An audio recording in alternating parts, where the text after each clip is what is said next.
Okay.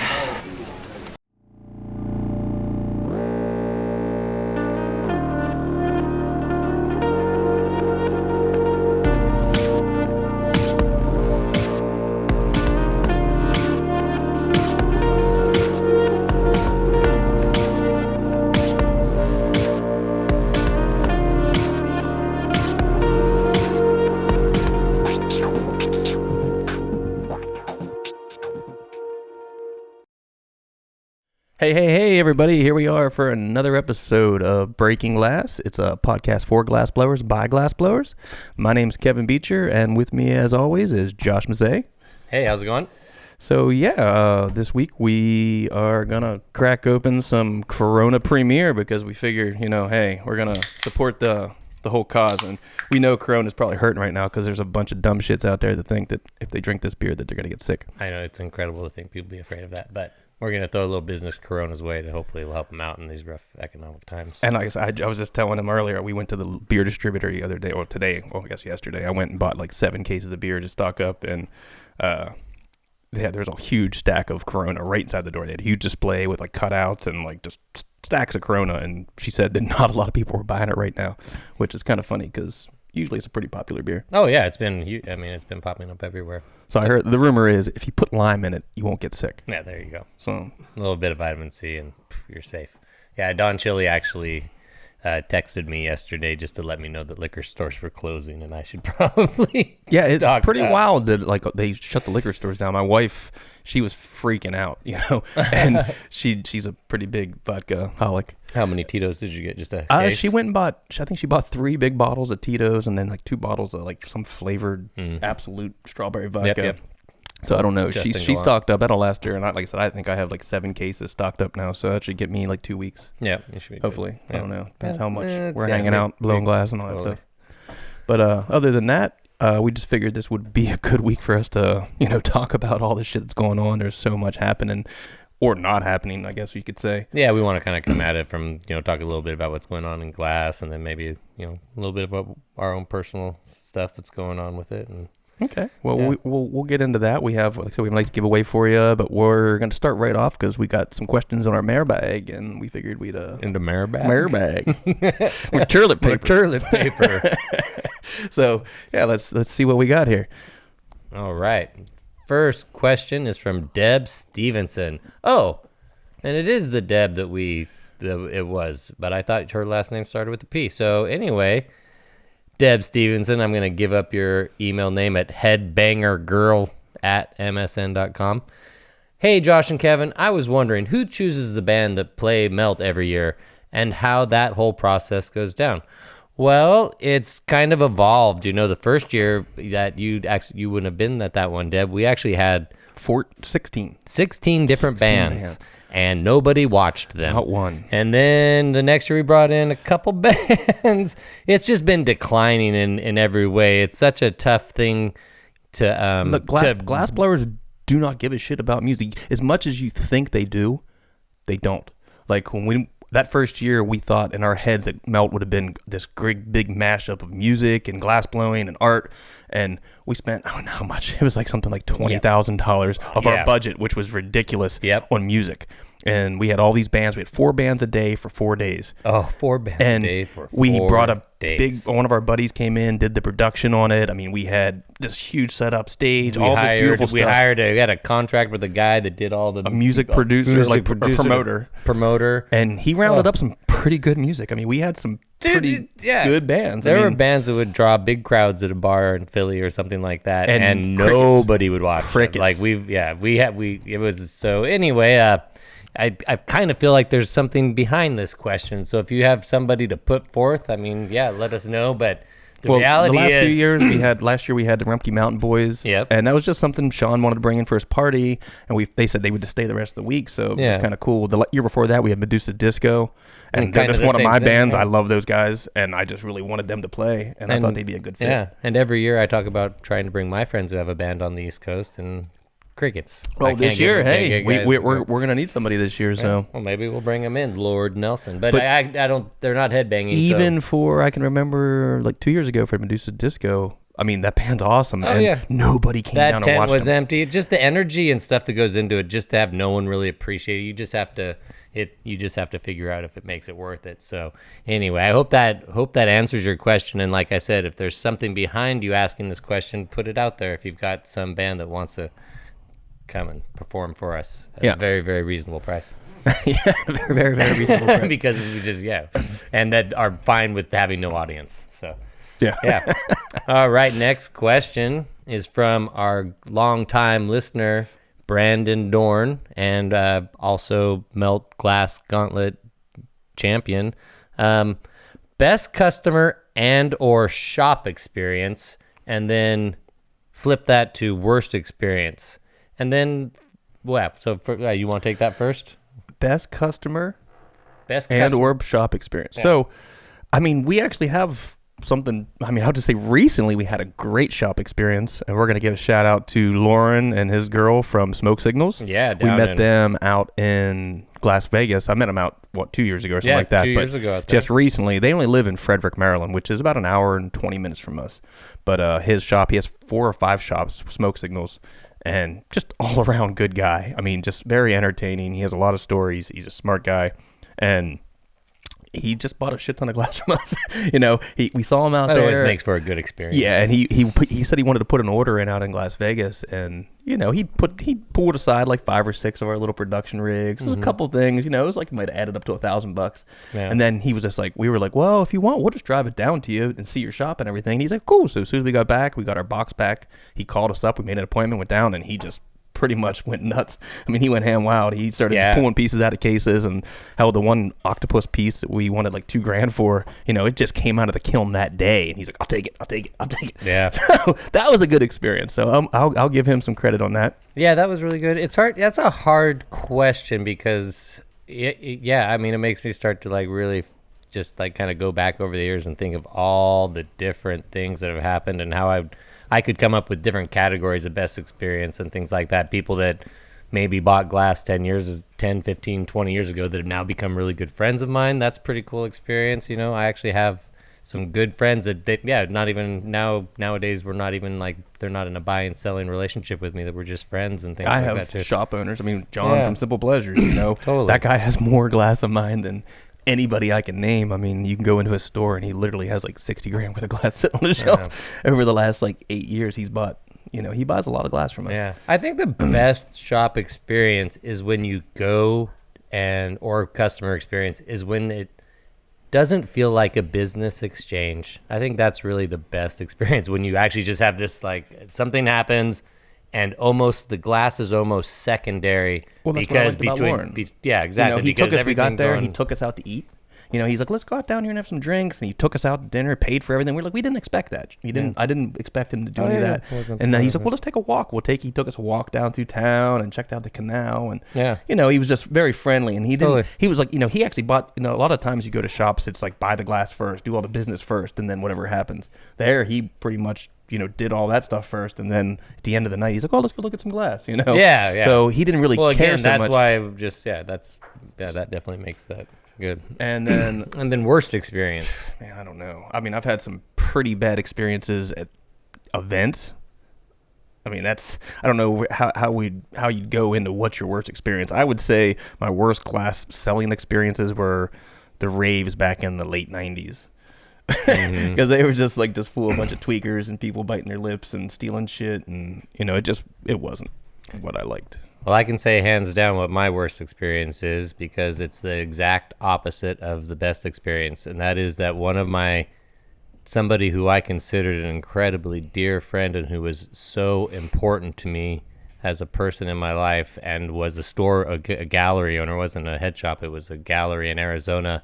And this one, I just loved this person and her family and everything so much. And even though I knew that much like myself, she had a hard side and could be very straight and cut and to the point. We had never had that. She never expressed that part of herself to me. And then after I'd been working with her for years, and I had 2 years in a row where I just thought she was it just totally changed my experience with her. And I think the loss of that, I can honestly say that there's not there's definitely not a month that goes by where I don't think about the loss of that connection with those people. And that's the worst experience when you lose somebody like that. Yeah. So, and then the third question is, how and where did the two of us meet? And we met at AGI. And we just hit it off that. What was that, 2011? I feel like it was before. I think it was 10 or 9. 9 or 10. 9 or 10, yeah, because I feel like, and that was, yeah. And that was actually before you were really, you came and then went and then came again. And like, we met way before that. Because I remember me, you, Vickner got all decked out. Went to the strip club together. I had that picture as my profile picture for years. I remember you slapping that stripper's ass and the dude yelling at you. Oh my God, yeah. I totally remember that. I get in trouble for that stuff there. And you walk in and it's a really dirty, rough place. And you just think, well, fuck, anything goes. I mean, they're letting us bring a keg to the parking lot and go in and out of the place as much as you want. And I'm definitely, I'm not many places will let you say, just say, show up, bring a keg. And we would show up there with a pickup truck with 2 kegs in the back and like 50, 60 glass blowers. Yeah. And they didn't give a shit. We just go in and out as much as we want. And they would proceed to beat people on stage with a 2-foot dildo violently. Yeah. And then some of the last slap happens and it's like, oh yeah, now we're going to like. Yeah, we made some people black and blue over that. I mean, just getting. Not my slap. I'm saying we made them beat some people black and blue. We would always get people in the hot seats, and those strippers love to beat these guys with belts. Yeah, so it was pretty badass. Yeah, so that's where we met, out at AGI. And, I think I still have that one marble you gave me. It was like a pink marble with some pink fume dots. Oh, really? All the way from that first AGI? From a long time ago. Yeah, wow. I got that one, and then the first you gave me that. I broke that. Yeah, that was on a shelf. I thought you made me another one. That one was cool. It was sandblasted. It was all amber purple. Oh, we should sandblast the one you have. Now that we have the blaster, actually. It's true. That's probably what we did. All right. Well, thanks, Brandon. That was a good question. Brandon. Yeah, we appreciate that. Next, we got Joe Scavone. I hope it could be Scavone. I apologize if I'm getting that wrong. Said, hey guys, I know you're big into the wine glass making scene, but how did you guys get started? As far as wine glass, I have to defer to Kevin. That's really kind of his one. Oh, I mean, we make a lot of goblets together. Yeah. He'll always make the stems for me, and I do the cups and the feet. I've just been, ever since I got started, I mean, my buddy Mike Fisher, which we had on the show, like the 3rd or 4th episode, he went to Murano and hung out with Cesare for a couple months, came back, and I kind of watched him do it. And I really got into it during Operation Pipe Dreams because, I mean, I remember the day when that happened, I woke up and that shit hit the fan, and I was just like, well, what am I going to do? So I kind of took a break from pipes, I mean, except for people I knew, friends and close people, and I started just focusing, making goblets, and just kind of used the shit that I learned from Mike and just practiced. Yeah. So, that's how I got in and said, and then did you guys apprentice for the most part, or did you self-teach it all? So my first glass experience was I worked for someone. So I definitely wouldn't call it an apprenticeship in that working for them. I definitely just was somebody that they hired to do a specific job, while as an apprentice is just kind of I think there's an inherent kind of agreement that you're coming there to learn the craft. I mean, I got hired, I did this thing, and that's what they wanted me to do. And then after that, a lot of self-teaching. I mean, I actually really enjoy seeing things and kind of reverse engineering them and trying to figure them out without knowing. I think that actually often gives me a chance to have maybe some different results. And nothing wrong. Of course, there's nothing wrong with getting classes or teaching. Well, nowadays the classes are so readily available. Yeah. Back in the late 90s, there was no classes. Yeah, there weren't a lot of classes. I went to California and met some guys blowing glass, and I wouldn't call it apprenticeship per se. They let me come into the shop. I got a torch and I just started working. They showed me how to make a mushroom marble, but other than that, it was all my trial and error playing.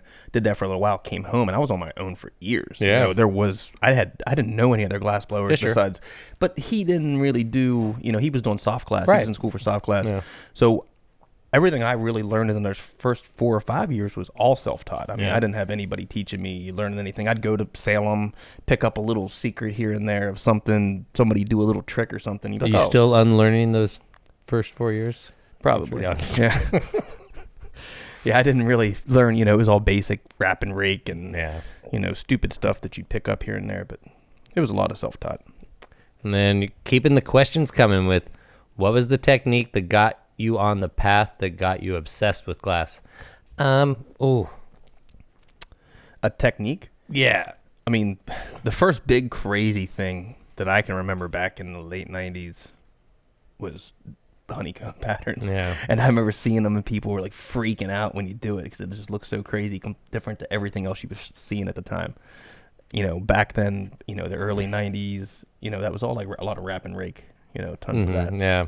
And full disclosure with me, I'm not obsessed with glass, and I never have been. It's been an interesting thing on that level because obviously I've participated at a pretty high level, and I really love it. And if anything, sometimes I'm just reminded by kind of like I kind of fall in love with it again all the time. It's more like a job. Yeah, and well, no, if I was ever obsessed with anything, it was with ceramics and clay. And there were times there I was obsessed. The most I've probably ever been obsessed in glass is like when I'm trying to figure something out, like, really trying to dial something in, trying to dial in like a flower implosion marble. I mean, I was obsessed with that for a while, just wanting to get that perfect result. But for me, whenever I finally get I'll start getting those perfect results, and that's just when I'm like tired of it. I'm like, all right, now it's time to do something else. I know we went. I mean, I can honestly say probably in the last 5 years or so since we've been together working, I've worked so much more, than I have in the last 20 years. Oh wow, yeah, I mean? Yeah, we have, yeah, totally. I know what you mean. We put time in compared to where I was. I mean, I went through a 10-year period where I was blowing glass, but I was also working with my dad because my wife was in nursing school, so I just had he had a construction company, so I was doing that, and I was still blowing glass a lot. And I was making more production spoons, just busting shit out, and then just.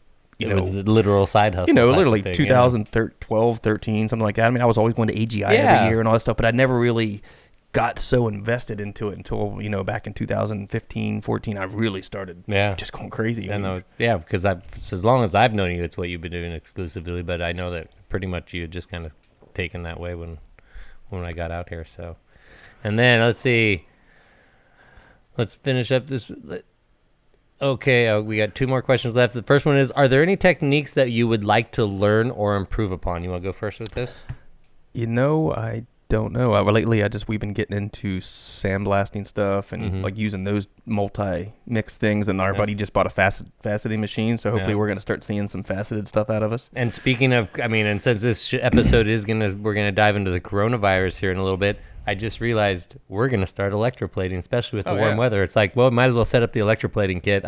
It's been sitting on the shelf for almost 2 years, so I might as well bring it out. And I had some really good ideas for the silver. Oh, and wait until we electroplate some of your 3D printed stuff. How about like a full coppered head of somebody?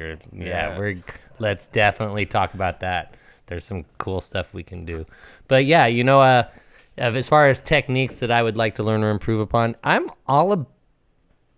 I'm all about learning new techniques and stuff like that. But our problem is we learn it and then we'll play with it. I'll figure it out and then we'll do it once or twice and then be like, okay, moving on to the next thing. I can honestly say is like as long as I've been blowing glass, if you look at over the years of my glass blowing, I never pick one style. Yeah. I mean, it jumps around. If you look at our cases of glass when they're opened up, like so many pipes look so different because we're always playing.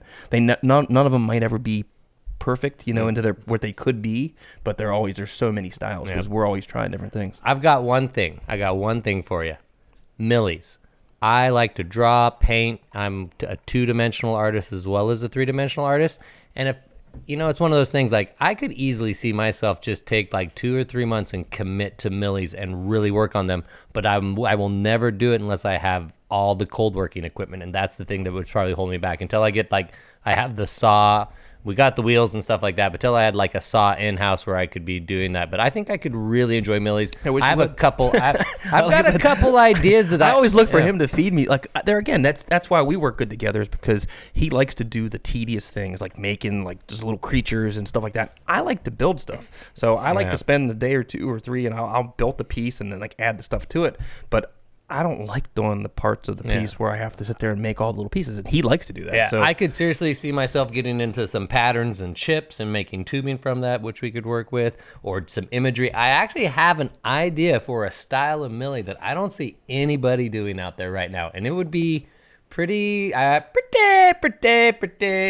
if I could get into it. So that's something that's always like, I always do have a few things in my back pocket that I'm holding out, like, because I've got tons of ideas that I want to go out there, but you can only pursue, so many at once. So, and this next question, which is actually pretty great for us because we actually didn't have a tool of the week this week. Yeah. So this would actually work for us for the tool of the week. Yeah, this is going to sub in for our tool of the week. And I know you guys typically lay down a tool that you like, but instead, what's your favorite book /DVD /magazine? You want to take it? You can always go to the basics when it comes to glassblowing books, and I would always probably put Bondou's books up there. Huh, yep. Volume 1 through 3. I mean, Volume 1 was pretty quintessential, That was like the book when I first started blowing glass, that was like that was the book, that had so much good stuff, so much good information in it. Then he came out Volume 2 and then Volume 3, which I'm in Volume 3. Yeah. That's a hard one for me. I will say is that you didn't put VCR tape as an option, but I'm going to go VCR tape and say Sue Ellen Fowler. She had a video out way back in the day, and she talks about her color mixing and things like that. She does a short interview with Paul Troutman and Robert Mickelson on that DVD. There's a couple good ones from back in the day. Yeah, like so that's pretty cool. And then Mickelson had one back in the day, just a demo. That was a great introduction glassblowing demonstration. I saw that demo. I saw him do that demo at the very first Salem Community College thing. Yeah. So and also I have to give an honorable mention to. There's a kind of an old school book that gives you so many little tips and tricks, and it's Homer Hoyt's Glass Craft Manual. It almost comes like in a 3-ring binder. Are you familiar with that one? That kind of has. That's the original OG. Yeah, it has like like all these little things. I don't know. I forget the name of that, but somebody just posted one of those on Torch Talk yesterday for sale. Well, I just so you guys know, we own the rights to that book. Oh yeah, your brother bought that. Totally, yeah. So it's under the family, and we're still printing it. But it's actually that's just a book that. For a beginning glassblower, you can go in there and try some things. It's not all tubing. It has a lot of solid exercises, and I would highly recommend it. Maybe we'll put a link in the bio to the Glasscraft book too. Cool. Well, now we're getting another one from Brandon. Oh, Brandon coming in heavy. So this is week actually going to be one of our talking points. Oh, yep. So this might even just transition into the next. Well, yeah, we could probably transition into this. Good job, Brad. Yeah. So Brad, we're going to transition into that. We'll bring up the itinerary. But Brandon was asking us about the coronavirus and the cancellation of the IFC, which is the International Flameworking Conference, which we were going to attend again this year. That was supposed to be. Well, right now today is Wednesday, the 18th.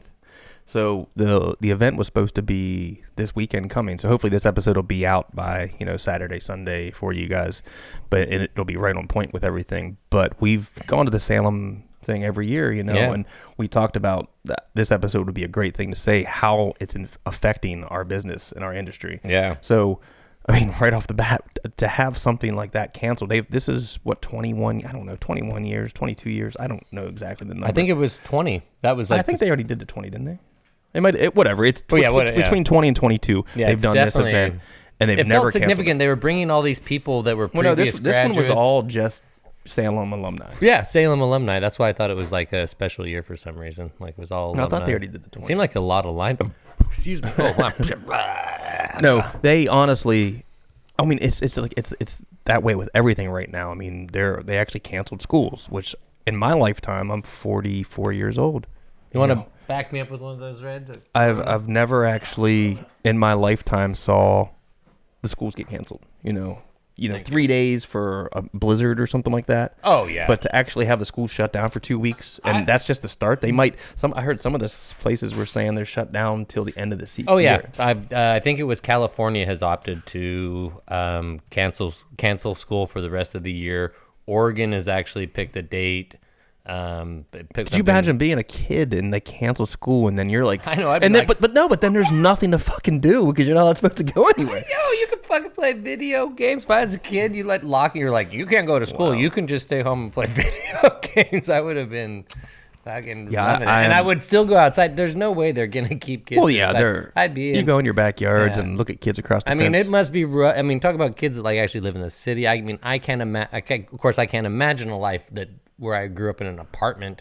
But yeah, like if you're, I mean, the majority of the country, while they're going to be quarantined and on their own, your self-isolation could still include your backyard and going outside and playing on your trampoline if you got one or whatever. Well, so they shut down Salem. Yeah. So Salem shut down. They shut down your the Vegas, what's it called, the Beaton. Yeah, they actually did that with the thing that's the Glass Craft Bead Expo, and it's put on by the same management show as Glass Vegas. The show has about a 25-year plus history, maybe 30 years, and they actually didn't cancel. They're one of the few shows that have postponed. They're happening in Vegas. Vegas's chorus was very reluctant, and they were really came in. They've only come in recently with making shutdowns because in their entire history of Vegas, they've never shut down. It's unprecedented. And so, but right now they're still trying to hold this idea that it's postponed, and they're working with the hotel to schedule something for later in the year. I mean, I'm thinking best case scenario October, but that's when you're hoping they would do it. Yeah, I mean, it's a lot of rescheduling and stuff for people, but we can only hope that. But for their plan right now is kind of postponement. But as far as cancellations, you got IFC. The Glass Art Society GAS canceled. I'm not sure. Where was that going to be held this year? I had no idea. I don't remember. Yeah, I just don't follow GAS well enough. But they canceled that. Yep.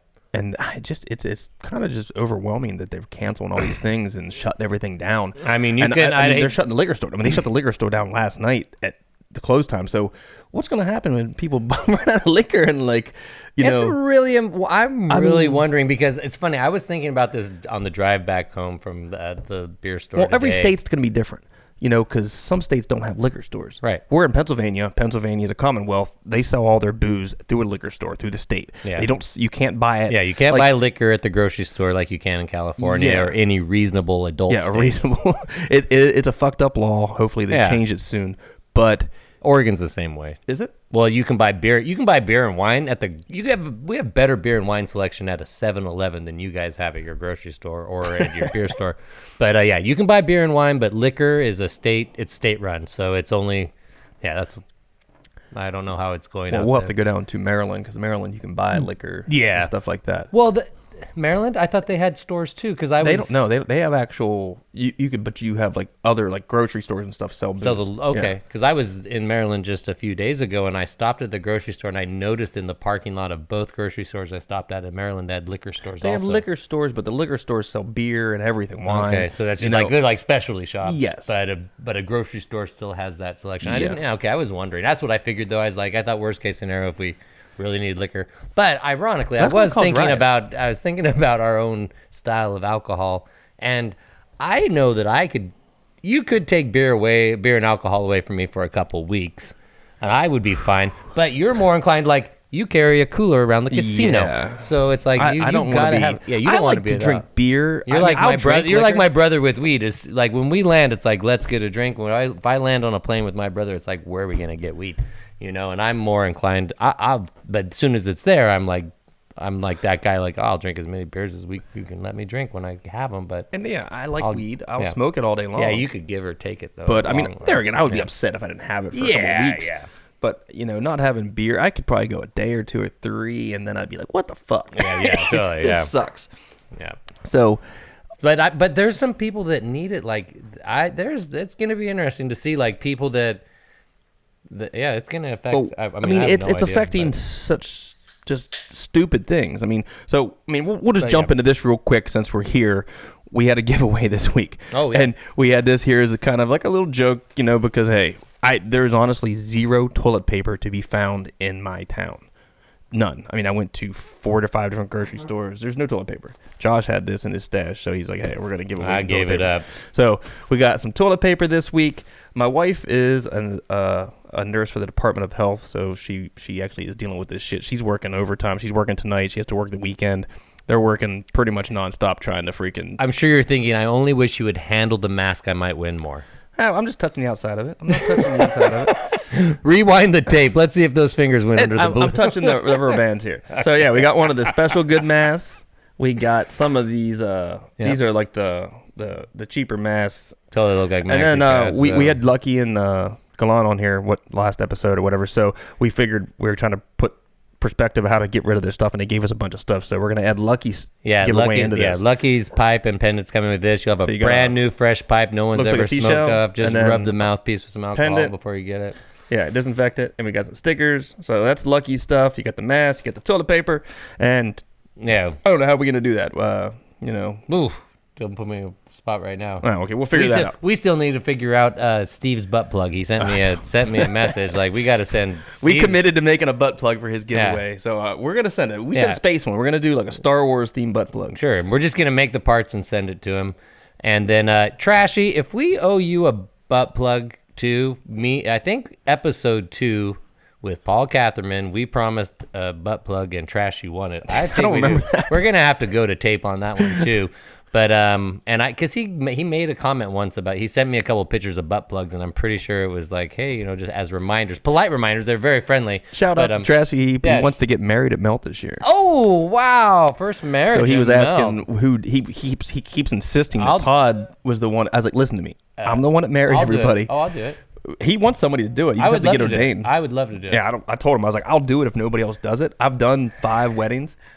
Well, maybe Kevin. One of us will do it for sure. Kevin has all the experience. Well, the fucked up thing is, there's only one, two. I don't know if there's like 2. There's 2 out of 5 or 6. Yeah, I think they're all divorced. I am so excited to have a Melt marriage. You guys are gonna make it though. No, he really. Well, they've been together for so long. So we talked about it. I've been texting him a little bit about it. But We'll figure it out for him. But I said it'd be great to see him go out on the dock. That'd be kind of cool to get married out on the dock. I would love it. Have everybody stand around. And then and we'll do it Friday night, and the fireworks will start right after you're done. How about that? So we'll talk about all that. A beautiful thing. Okay. Well, yeah. Well, back to glass. Well, we did the giveaway, so we do got the giveaway. Keep that in mind. We'll be looking for that. But what else is going on? I mean, anything else that you've seen going on? Let's keep it under the glass. I went to the grocery store today. Let's focus on the glass, and we'll get to the world later. Okay, so we're going to focus on the glass. So the glass. We're talking about cancellations. What else are you seeing that you think is that affects us? Because, we go to Salem every year, and that's actually where I pick up all my interns from Melt. Yep. And I was like, well, fuck, dude. I was hoping to go there, hand out flyers, recruit people from Melt. So I called Joe and Patty and a couple of our interns from previous years. Joe made a nice post. I spoke to Patty this weekend. I saw her. I did pick us up one intern this weekend. Well, we just like to get, I like to get those kids from Salem, the young, new upcoming kids that are like going to school and paying for it. And they're just hard workers. We've been very lucky with Melt getting some pretty good helpers from us. And most of them all come from Salem. Yeah. So that was always one of the things that's going to hurt us. As far as Melt itself goes, I'm not sure how it's going to affect us. Well, we can say right now, of course, at this point, there is no plan to cancel Melt. But when you look at the predictions coming out of the government, and I think you can say they're very reliable in the CDC. We're looking at they're saying July, August, but I feel very pretty confident we can say you should just count on August. July would be optimistic, but we're going to be looking at the effects of this up to August. So it'll be interesting to see. We'll be making a call. Well, they've canceled all these events, and I was like, this could hurt us or this could help us. I was like, people might just cancel and not plan on doing anything, or I was like, they might be so fed up by August that they're like, fuck it, we're all going out and doing something. Yeah, we're going to have to make a call. The next 25 days are going to be pretty important to see and how this virus is going to affect everybody. And I think, so as far as Melt decisions go, we won't be making any decision for 45 days. But at this point, we're going full intention that we're going to keep going forward with it.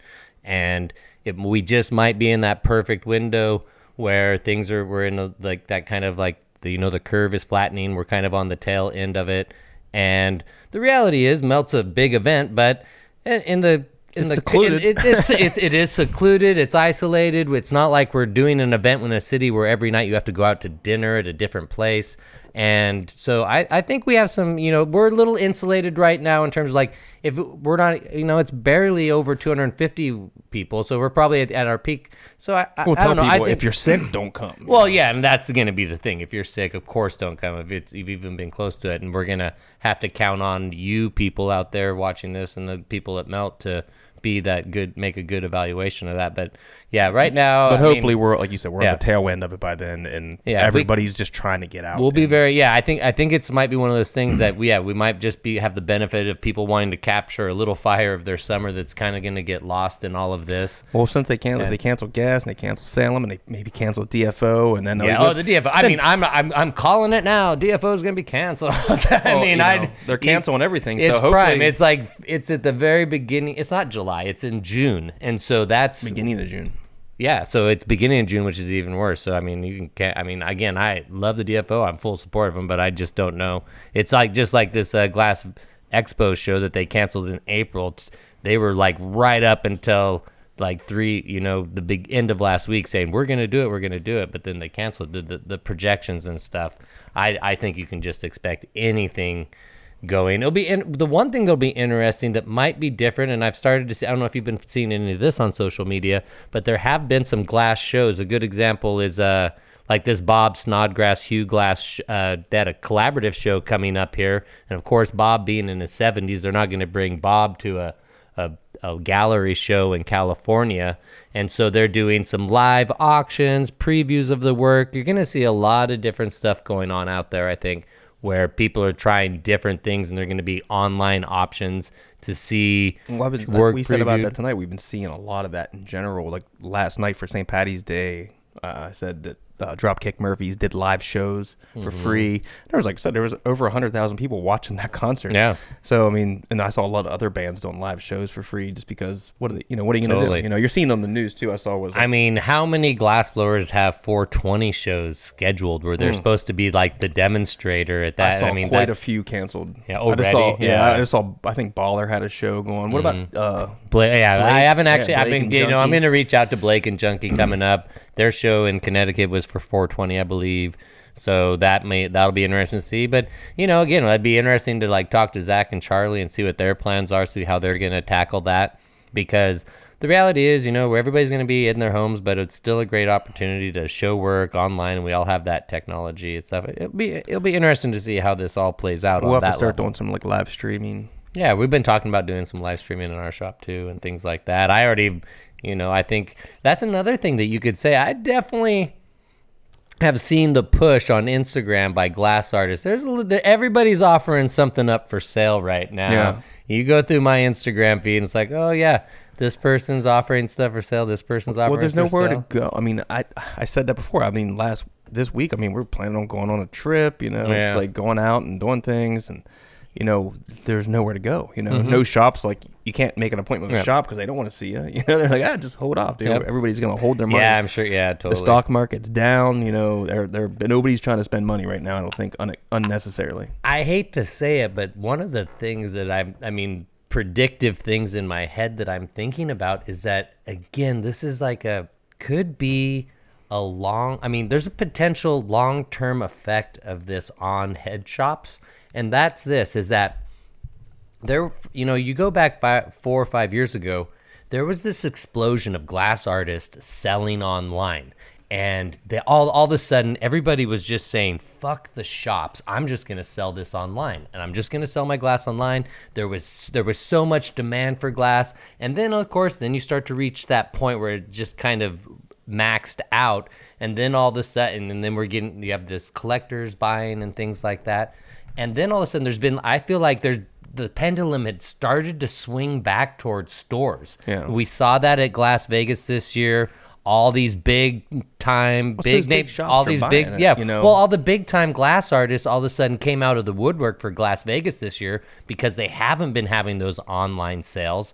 And so they came out, but now I feel like it's like the groundhog showing its head. Like they came out, but now everybody's going to go home and still need to make sales. They're going to there's a potential that they're just going to like put that much bigger of an anchor in the online sales. For it though, because everybody's going to be trying to sell stuff. If you just are comfortable making online sales and people, because this is the thing, and I love galleries and I support shops and head shops and art galleries. But people want to buy from the artist directly. They want that connection, and so this could have on an artist level, it could be benefit. I was going to see a decline in prices because people are so sweating to try to sell their stuff to be in that competition because everybody's gonna be doing coronavirus sale. Yeah. You know, so you're gonna see a lot of that over the next few weeks. I'm sure people are gonna start their auctions. They're gonna be going for nothing because nobody's going to be bidding on so many different things. I think it's definitely you might see a price swing go down, but I think it will actually be. I don't think it'll be all the way down to wholesale. I think most artists are going to like try to capture something.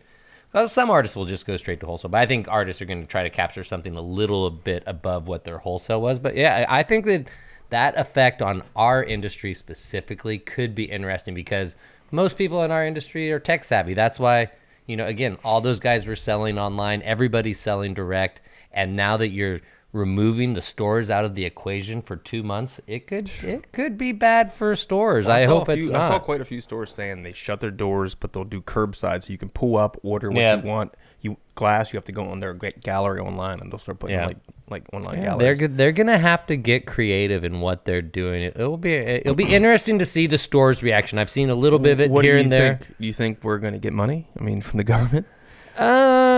Again, I haven't followed that real in depthly because I mean I'm not in a place where I'm not so worried about like I hope I can get that $1,000 check from the government, but I'm wondering if it's like if you're just like a regular type employee person, it seems like it's going to be really easy. You're in the system, but for so many small businesses and entrepreneurs, I'm wondering what the process is going to be for them to get these checks if they get them. Well, that's why some of the people are arguing that it's going to be where if you apply for unemployment, if you have a job, you apply for unemployment, and then you get your stuff. But what if you can't apply for unemployment, like somebody like us? That's the thing. We can't apply for employment, so hopefully it's on tax recs or. That's what I'm thinking it's going to be. That's what it's going to be, though. I'm pretty sure that's what. Yeah, that seems the only way. And then again, I'll tell you, if you make a lot of money, then I don't think you need to get a check. You know, suck it up for a couple months. You know, everybody. Well, that's what the people are saying. They were like, if you make over 100,000, then you shouldn't make nothing. Or however that works. Yeah, they've got an equation. If you've got family, kids, dependents, they have it all out there. It's just going to be a tough time. I'm not trying to be unsympathetic to people, but at the same time, it's like... Well, I feel bad. I have friends. I mean, I have friends that work as bartenders. Oh, yeah. They're off, good. You know. Well, look at Darren. Yeah. He's done. Zig, I mean, 2 weeks. Zig's like, luckily, I have a savings. He's like, I fucking save money. Darren, Darren that's the people I'm talking about that I have a sympathy and I care about. But, like people that make over $1 million or over, couple 100,000 a year that have also stretched themselves out financially. Well, it's like one thing that's on them. Just like all these poor fuckers. I see that with the airlines. I mean, they're going to bail the airlines out. They're going to bail.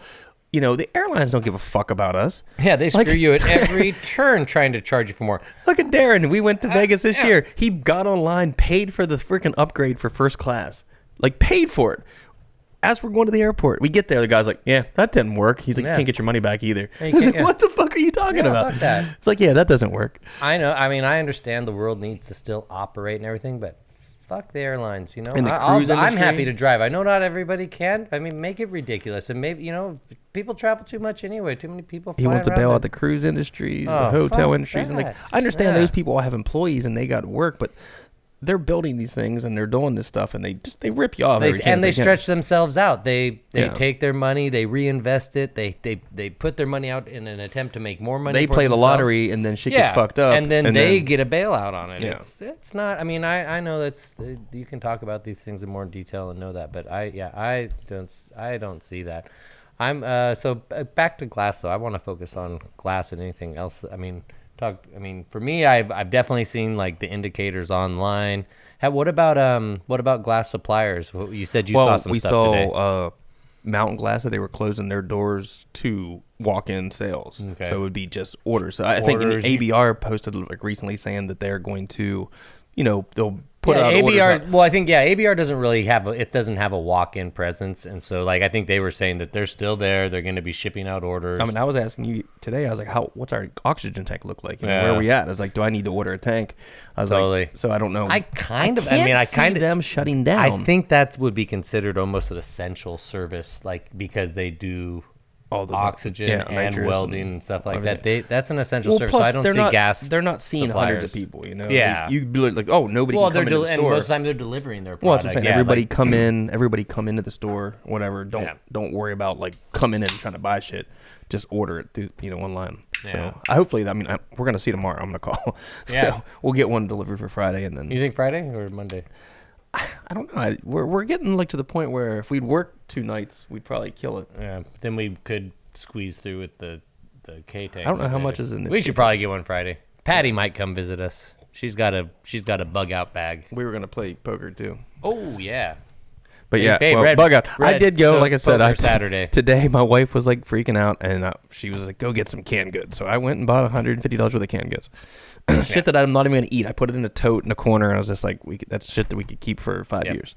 And he was complaining about hoarders literally the past few days, but he's been to the grocery store every day for 4 days. But I didn't buy it out of like things like I bought like 2 cans of this, 2 cans of that, 2 cans of this. I didn't buy fucking 30 shopping carts, 7 cases of beer. Soda. Well, how many cans in a case of beer? I bought my beer just in case, but sometimes I'll buy 2 or 3 cases at a time. I kind of just doubled up on that, so I don't got to go to the beer. Really, you should just be doing that all the time. This isn't even honestly. That's not even prepping. You should just have 7 cases of beer on. We said about the prep, and I was like, "Did we watch that show?" I was like, "I bet all those doomsday preppers are just seriously having wet dreams."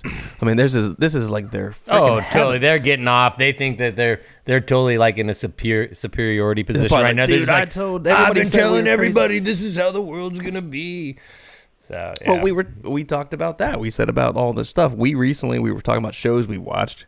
We're not starting the show talk yet. Oh, really? Okay, unless we're getting close to. All right, cool. We're gonna pass. Yeah, go ahead. Well, we were talking. We've been watching before this even started. Yeah, we started watching, rewatching Last Man on Earth.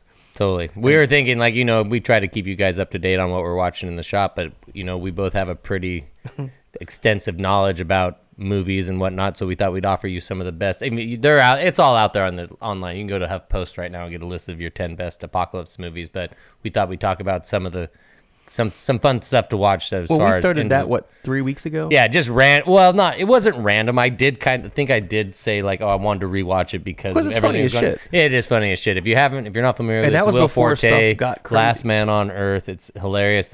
It's already finished, but it does have a rough ending because you want to know what happens next. But I think there's 5 seasons. Yeah. 4 or 5, yeah. And it got canceled, and they kind of left it as a super cliffhanger because they thought it was going to get picked back up. Yeah, I even messaged a good friend of mine, and I was like, hey, if you haven't seen this, check it out. And his response was, oh, I loved it, but by the third season, he kind of petered out. But I think the show's hilarious. Jeremy says he got sick of hearing about him whining so much. Yeah, I mean, it's a tough one, but it definitely has merit. So, as far as like that'd be like. But it is the storyline. I mean, it's a virus, takes out the world, and there's nobody left. It's pretty wild. Yeah. There's a lot of shows like that. I kind of thought you wanted to talk about some. I mean, Kevin's wife is like a top public health nurse in this town, and I thought he wanted to talk about that. No, I just wanted to talk about what we agreed to talk about. Okay.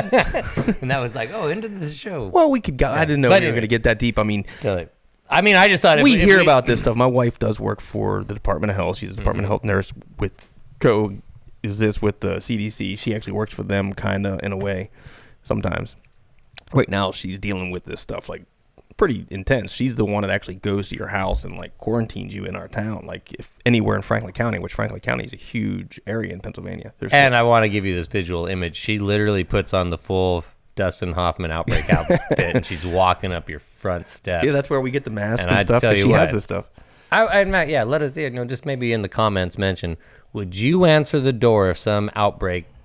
Somebody in the full suit and was knocking at your door. I don't think I would answer She calls these people first. She sets up the appointment. So anytime anybody travels in from a different country or something, they're on that list, especially if they're in this area right now. So she'll get the call from whoever's calling them, what hospital or whatever. Then she'll be responsible for contacting that person, going to their house, and basically making them sign the orders to stay quarantined for 2 weeks. And she has every day she has to call and check on each of them people and make sure that they're not showing any symptoms. And that's what she gave me some information and stuff, and it's about what you should do and what you shouldn't do. And the biggest thing is if you think you're sick, stay the fuck home. Don't try to go to the hospital. And that's the problem right now. People are getting so upset and get so pissed off because they want answers and they want to know about them and everything else. But the idea is don't show up at a hospital because the hospital doesn't want you coming in there if you are infected. Yeah, and the reality is too that if you are infected and you're showing signs of the flu, if you go to the hospital is going to send you home and say, well, you need to stay at home for the next 14 days and self-quarantine. And so it's you when have to meet a criteria. Yeah, it's when you start having like extreme symptoms of this, is that then you want to be hospitalized. Then you want to go, you can self-diagnose to the point that I'm suffering. I need to stay at home. And again, like if you are, that means everybody in your living space also need to respect that quarantine. And I just want to add real quick, we are obviously not authorities. I want to talk about this. We are fortunate enough to have Kevin's wife and her information. I spent my weekend in New Jersey with and I had two separate government officials tell me information that was totally independent of each other. They have no knowledge of each other. And I spoke to one, and literally 4 hours later, speaking to the other one, it was very confirming what they said. And then I've seen a lot of the information they passed on to me come out into the public news the past few days after that. But I still think, I actually, and another thing was that there was a glassblower that came out last week with a big, long talk about this stuff. And they were pushing an agenda for some alternate like healing medicine stuff. Yeah, you can't do that. Well, yeah, you can, but I just had a hard time with that. I was just like, you know what? Just because you have 50,000 followers, it just felt weird to be, I don't know. I was just like, I just didn't think that it was justified in putting that type of information out, because there's a responsibility that comes with having that many followers. And and I think you should eat garlic and eat a lot of ginger, but it doesn't mean it's going to really make a difference. Well, the thing with this virus, there is 100% no vaccine for it. There's no cure for it. They're working on it. They are working on it. The reality is that's why it's so dangerous compared to other things. Like and you other can't foods, speed up the pace. Like you think like, oh, well, if everybody just focused, there's an amount of time that needs to happen it's a time in the frame process. too. Yeah. It has a 2-week incubation period. So literally 2 weeks can go by. Like, most time the flu's within like 2 to 3 days, you're going to feel it from somebody. And then within like a week later, you start coming away from it. Of course, you may not be showing any symptoms and be very contagious. And you might not even when you get it, you might not get you might just have a runny nose. Yeah. And you might not get any sicker than that. I don't want to try to disagree with you, but I don't even remember runny nose being a symptom of the coronavirus. That's one of the first things you'll start fever and sore throat. Again, I'm not fever. I have all the stuff. Yeah, well, why don't you hit that and then we have all the stuff right here. What is there a list of Well, it tells you when you start feeling the way you're gonna feel. Okay, it's like that's how I'm gonna fever, cough, shortness of breath are your 3 top things. Exactly. It starts though, but then it breaks down into the other ones. If you go on the news, it says the girl that came on today was just getting over it. She's a nurse. She says the first thing I noticed was I was getting a really bad runny nose. She's like, I felt fine, just had a runny nose. This is just like format stuff. It's just, there ain't nothing to it. It's just like who should go to the hospital, who shouldn't go to the hospital. They really basically say don't ever go to the hospital. Contact your local doctor first. Yeah. Ask them what to do, and then they'll basically tell you how to go forward. Most likely, they'll tell you to go to one of the tents that most hospitals are setting up. They're basically zero air. Like they want that negative pressure. That's why they don't want you going into the hospital, because they have special rooms in the hospital with certain doors you can go in that are negative pressure where nothing can get out. Yeah. So that's where they want you to go. They don't want somebody just coming to the emergency room and being like, hey, I think I'm sick. Like, get the fuck out of here. Go around back, go in the tent, and they'll have people back there that can take care of you. Yeah. So, yeah. It is what it is. I honestly, and I hate to say it. First of all, I'm the kind of person that's like, oh, right. I don't want to see anybody get hurt or whatever, but I think we could probably safely lose 2% of the world's population. Yeah. I'd lean into 4 or 5, and again, it's not because I think we could use a world reset button, that'd be fine with me. I'm willing to be part of that. I've got family that are like, I've got family that are elderly. I've got family that are overweight. I've got family that have diabetes, all these like underlying symptoms that make them more susceptible. And just seeing some of the fucking jackasses out there in the world that are being the way they're being, and then just the greed and just everything. Like the people buying out the toilet paper, that's fucking retarded. It is retarded. There is zero reason. Like, why is it any different than any other time? Why would you really need that much toilet paper? Well, yeah, especially when there's no diuretic symptoms of this. None. Yeah, none at all. Then it was toilet paper, it was paper towels, then it was chicken. Like, our grocery stores were all out of chicken. No, there's a ton of chicken today. Oh yeah, there was. Like I said, but that first day there was people walking. When I went there the other day, the lady literally there was 2 women and they had 4 shopping carts between them, and they were together. They were laughing and joking, and they had all of the Coca-Cola. I mean, just all the Coke. Each cart was completely stacked full of Coke. I mean, underneath, on the sides. Were they overweight? I'm just saying because, you know, I mean, again, it's just, I'm just saying because soda is These chicks were not like 300 pounds overweight, but they were definitely bigger women. They were older. They're probably in their 50s. And they were just laughing their asses off thinking it was funny. It was just like, you literally just clean the shells off for just somebody that just wanted a fucking 6-pack of Coke. Yeah. You know, it's just like, you don't need that much Coke. Yeah, if you drink that Coke in the next freaking 2 months, you're both going to just, you suck. Yeah. You know, if you drink that much Coke. No, it's rough. It is hard to see all that going on. But I've been to the grocery store like 3 times in the last 4 days, and there is zero toilet paper. Like, I'm shocked that this is gold here. You're not even like he's giving that up. Hey. Between this and the mask, this is worth more than freaking anything we can give you, class. I love you people. Because apparently these are impossible to get, and this is like I can't get it in our town. It's pretty sad. Yeah. This isn't even the good stuff, but. Oh, hey, at least I was better than I thought it was. It's strong and soft is what it's telling you. And it's septic safe. I mean, hey, you should appreciate that. My septic sucks. Yeah. So, yeah, I'm worried about who knows what's going to happen. I say take it seriously. Don't fucking not think it's serious.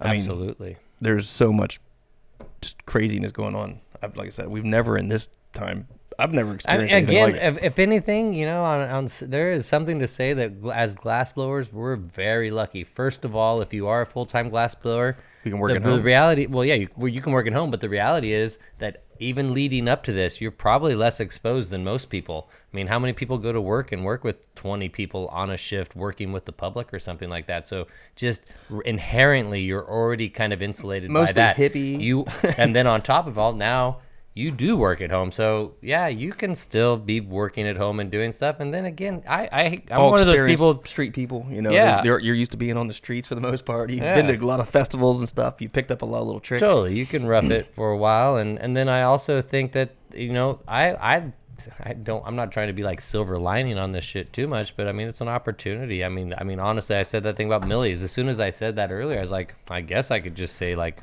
maybe for the next 8 weeks I focus on Millie, but I'm not going to do that. So we need to focus I think that's what we need to do, build up inventory. That's why let's get a fresh tank of gas. Let's just start hitting it hard. Yeah, I'm all about building up some stuff. We want to do some stuff for our show. We're going to do some chess sets. Yeah, we have, here's a positive thing to talk about. There's a new, little, I don't know what you would call it, a craft center they call it the Council for the Arts. The Council for the Arts in Chambersburg is opening a new facility. It's going to have we're going to be working with them with their lamp working program and the ceramics program. In fact, it turns out one of my students this weekend in New Jersey, he lives in Mechanicsburg. Really? Yeah, and he's like, he's like, what? There's going to be a place I can come take classes and do that, and plus he has his own torch. I even told him to come out and check out the shop or stuff like that. And well, they're going to let us basically set this thing up for the most part. I mean, they're going to let us put 5 torches in, then they're going to have 5 brand new pottery wheels, and then they're going to have just a big, really nice place. It looks really good. So we're going to be teaching classes, and there again, we have a show coming up. They're going to be doing a big art show. They're going to do a glass plank show, so it's glass and wood. Dude, I know this isn't important for the show, but you know, I was talking to Mike about raku. Yeah. We're going to do that out here, and we will do like a raku party out here with people, because we can do it out here. It'd be so easy. We don't need to do it in town, but we can make the pots in there, and just like you did the wine thing, we could get some people out here and have fun with that. You would like it a lot. I want to get into pottery. I want to do it all, because like I said, we're going to have this facility where we'll be able to do this. We might as well take advantage of it, but do that out here. We could have a good time with that. Our show will be nice, though. We're going to make some chess sets. Oh, super excited. I'm actually pretty excited because, you know, our town's kind of, you know, religious-y area. You know, it's not like super open. And he said we could put pipes in the show. Oh yeah, so we can have pipes. That was pretty wild, because we told him, we were like, listen, we can put some nice glass stuff in here. We can make some goblets and some little sculptures and just stupid little shit marbles.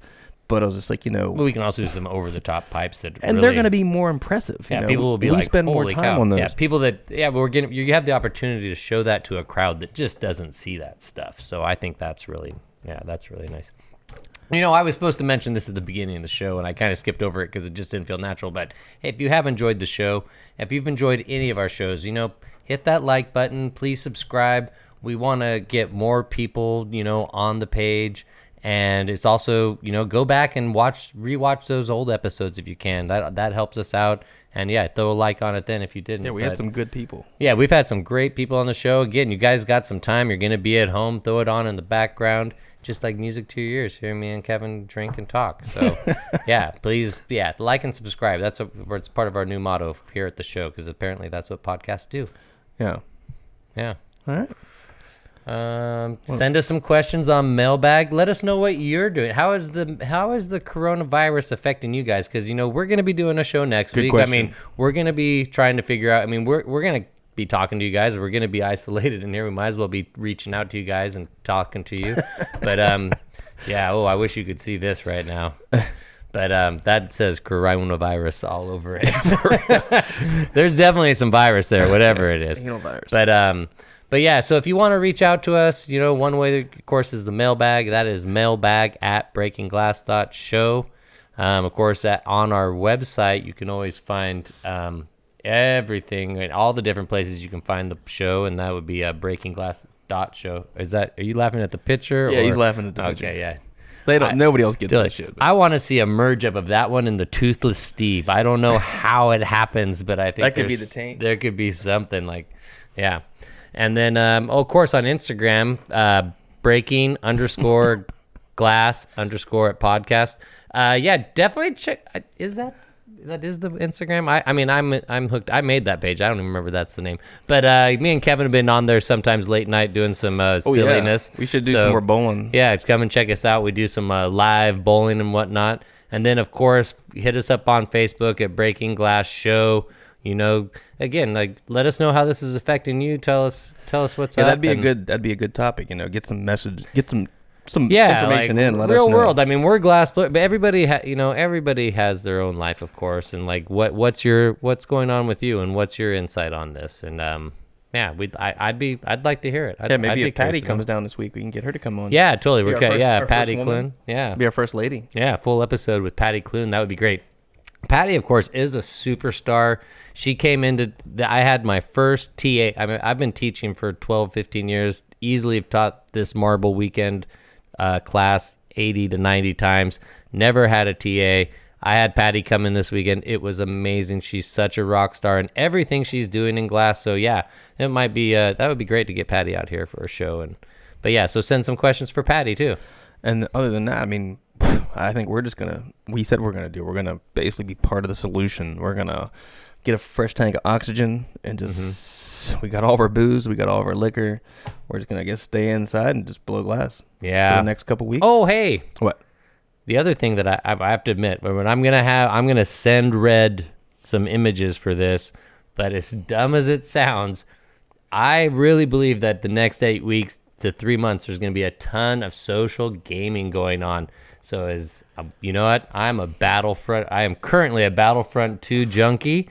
So get on and play some Battlefront with me. I was going to tell you to play Golf Clash with Kevin, no, I quit. But he destroyed his phone the other day. Fuck, dude. You want to show the camera that? Yeah. So I wish one day, if you're ever with me, ask me about Kevin and the story of Golf Clash. I will tell you about the rise and decline of that experience, because I saw it happen. I was on point. I was killing it. Dude, I remember. I actually quit the game, and I still had almost $650,000. I had six. Well, you don't quit with $650,000 in that game. Yeah. Oh, I was so upset that I almost had over $500,000. Well, I quit. Anyway, yeah. So golf. I turned it off, but I punched my phone. Yeah. And I broke it. Yeah. And that's pretty crazy that I actually got that upset over a video game. So I actually deleted every single game. I had about 26 games on my phone. I deleted every game on my phone. So there's no more games on my phone. I'm not playing them anymore. Well, I'm still playing Golf Clash. I'm definitely playing Battlefront 2. And then of course, we already said we're going to bring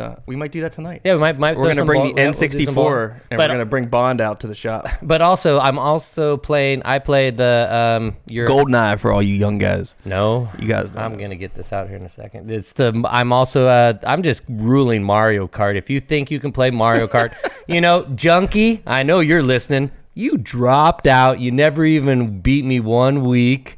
And then also Tony Kazis, who was had a shard with us a couple years back. He gave me so much shit talk. He ran up to me. He wanted to play Mario Kart with me. Then he's texting me, talking shit. Dude, You haven't, and every week I'm just crushing his spirits, but I hope he's doing good out there. No more fun games. Kevin's done with games, but just on my phone. But social gaming is going to explode during this time. Reach out to people. Hit me up on Battlefront. Hit me up on Mario Kart or Golf Clash, because honestly, it's definitely going to be happening over the next. I'm self-isolating. Yeah, all we can say is stock up on gas. Stay inside. Wash your hands. Don't touch your face. That's pretty much. Yeah, the touching your face thing. Just so you know, too, it's really around your eyes. There's some receptors around your eyes. You want to be careful. And again, as a side note, and I hope we can put this in our show notes. If you really want some good information about this, I know most of our people watching this, well, you're coming in late. I gave you a chance to talk about that earlier. Let me finish what I'm saying before you come in with all the stuff I said. Tell me about earlier. But check out that Joe Rogan podcast with Michael Olstrom. He's from the University of Minnesota. It is so informative in terms of what's going on with this virus. And it came out 3 weeks ago. And so much of what he said predicted all the stuff that's coming. It was right on point. And, of course, we love that Joe Rogan podcast. But like I said, most of you guys are pretty podcast savvy, so you're probably watching Joe anyway. For real. But that's really good information. No. Good. Yeah. Anything else? All I can say is that, Red, please make sure that that's the one that he uses from now on, since he breathed so heavily in that thing. He was pretty much spitting in that like it's like a Corona sponge right now. So, yeah, I would say just bag up this one and put Josh on it, and that one's his. I can hear you wheezing like 5 seconds ago. Sure. What's that? I mean, we're not. Yeah, we should have done this at 6 feet apart anyway. So. Yeah, I know. We actually. Yeah, there's no avoiding you or me. Well, we're going to be working together for the next couple months, so I don't think we're going to be an issue. If you got it, I got it. Yeah, if I got it, you got it. We can make out right now, and it really wouldn't make a big difference. Yeah. You guys want to see that? We're gonna start a Patreon. It's gonna cost you $45.99 for the first kiss. Oh my god. We better get a lot of subscribers. You got 1 subscriber, it's just somebody laughing. I just want to see it. Yeah. Hey, you guys, take care of yourself and be safe and wash your hands. Totally. Try not to be paranoid freaks. All right. Thanks everybody. We'll see you next time.